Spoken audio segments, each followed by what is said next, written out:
Hello students, हमारे इस platform पे आप सभी का स्वागत है। आज मैं एक बहुत दिलचस्प कॉन्सेप्ट लेके आया हूँ। उसको कहते हैं क्वांटम टनलिंग। इस कॉन्सेप्ट पे तीन फिजिसिस्ट को, फिजिक्स का जो नोबेल प्राइज है 2025 का, वो इन तीन फिजिसिस्ट को इस कॉन्सेप्ट पे नोबेल प्राइज मिला है। John Clarke, Devoret and Martinez. देखिए, अब ये वाले इस कॉन्सेप्ट की मैं बात क्यों कर रहा हूँ? मैं बात इसलिए कर रहा हूँ क्योंकि मैं आपको फिजिक्स में इंटरेस्ट आपका जागृत करना चाहता हूँ। और क्वांटम जो है वो बहुत ही अजीबोगरीब है, मतलब बहुत ही फैसिनेटिंग है, कह सकते हैं माइंड बॉगलिंग है, काउंटर इंट्यूटिव है, बहुत बिजार है, मतलब बहुत ही वियर्ड है, बहुत ही अजीबोगरीब है, मतलब बहुत ही दिलचस्प है और बहुत ही अजीबोगरीब है, मतलब जिसको दिमाग से नहीं समझा जा सकता। तो ऐसी कुछ दिलचस्प बातें मैं करना चाहता हूँ जिससे आपका फिजिक्स में इंटरेस्ट जागृत हो जाए। तो चलिए मैं इस कॉन्सेप्ट को समझाता हूँ, क्वांटम टनलिंग क्या है। इमेजिन करिए कि एक हिल है और यहाँ से एक बॉल जा रही है। अगर बॉल के पास सफिशिएंट एनर्जी होगी तो हिल को क्रॉस करके निकल जाएगी, और अगर एनर्जी, काइनेटिक एनर्जी ज़्यादा नहीं होगी तो थोड़ा ऊपर जाके फिर वापस आ जाएगी। लेकिन ऐसा देखा गया कि बॉल तो एक बड़ी बॉडी है। जब हम छोटी बॉडीज़ की बात करते हैं तो हम क्वांटम मैकेनिक्स की बात कर रहे हैं, जैसे इलेक्ट्रॉन, प्रोटॉन, फोटॉन्स।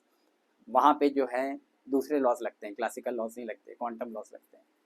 तो अगर छोटी बॉडी को ले लीजिए इलेक्ट्रॉन, तो ऐसा देखा गया कि अगर इलेक्ट्रॉन के पास ज़्यादा एनर्जी नहीं भी है, मतलब इतनी एनर्जी नहीं है कि इस हिल को क्रॉस कर जाए, इस पहाड़ को क्रॉस कर जाए, लेकिन फिर भी ये देखा गया कि इलेक्ट्रॉन अभी यहाँ है तो बाद में यहाँ पाया जाता है, सीधे यहाँ पाया जाता है।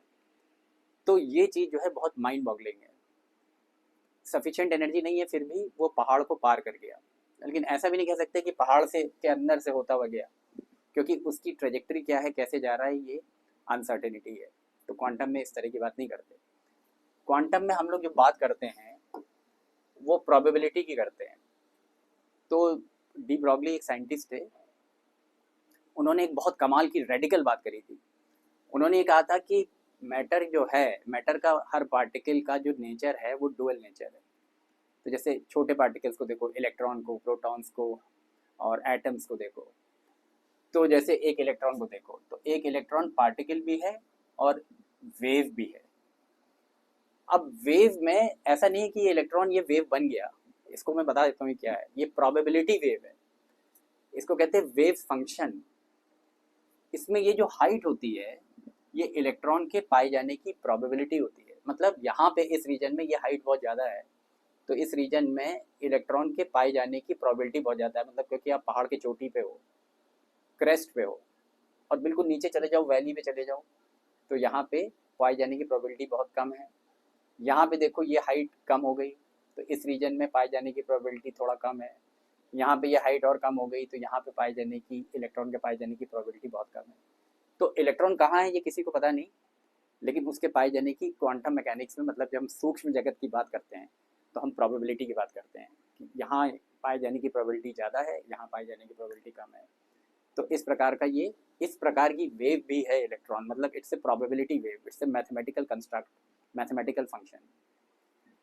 तो टनलिंग में क्या होता है कि मान लीजिए जैसे ये एक दीवार है, हमने बॉल को हिट किया तो बॉल हमेशा पलट के वापस आएगी, दीवार को पेनिट्रेट करके आर पार नहीं होती। लेकिन इलेक्ट्रॉन के केस में क्या होता है कि मान लीजिए ये दीवार है, सोच लीजिए ये बैरियर है, पोटेंशियल बैरियर है, ये दीवार है। तो अगर इलेक्ट्रॉन एक वेव भी है, प्रोबेबिलिटी वेव है, तो इधर दीवार के इधर इलेक्ट्रॉन के पाए जाने का ये प्रोबेबिलिटी फंक्शन है, मतलब यहाँ पे प्रोबेबिलिटी ज़्यादा है, यहाँ कम है कुछ।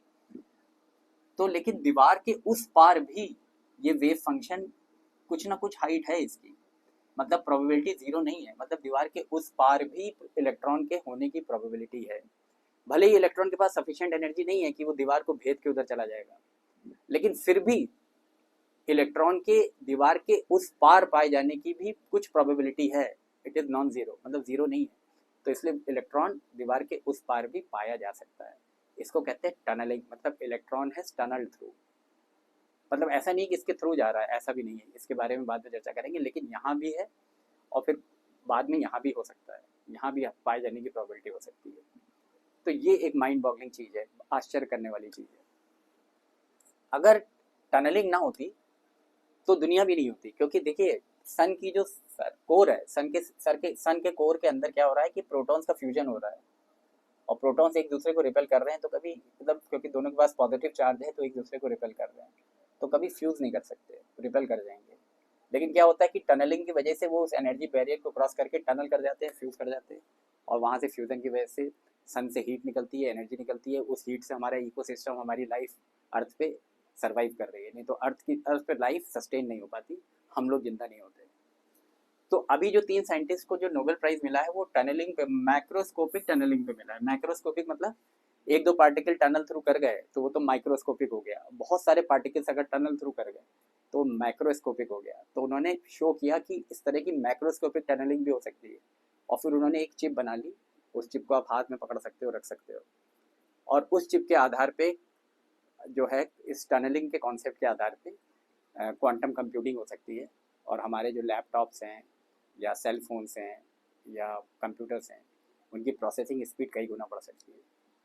तो आई होप आपको इस लेक्चर में थोड़ा इंटरेस्ट आया होगा, और यहाँ से आपका इंटरेस्ट फिजिक्स में जागृत हो सकता है, और हो सकता है आप फिजिक्स के एडिक्ट हो जाओ। Thank you very much for this wonderful interaction. Have a nice day, bye.